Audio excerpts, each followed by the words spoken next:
નમસ્કાર, આપ જોઈ રહ્યા છો નેશન પ્લસ ન્યૂઝ. હું છું આપની સાથે હેતલ ભગત. સાબરકાંઠાના ઈડરમાં ઉનાળાની શરૂઆતે જ કુદરતી સંપદા અને વન્યજીવો માટે માઠા સમાચાર સામે આવ્યા છે.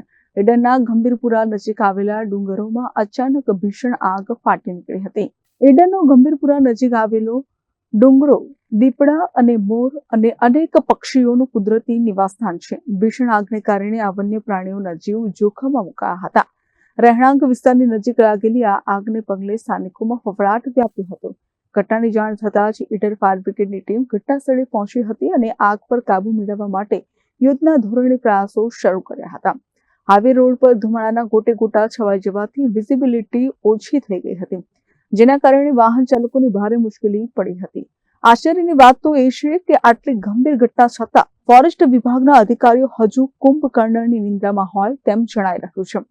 વન વિભાગની બેદરકારીને કારણે આગ વધુ પ્રસરી હોવાના સ્થાનિકોએ આક્ષેપ કર્યા હતા.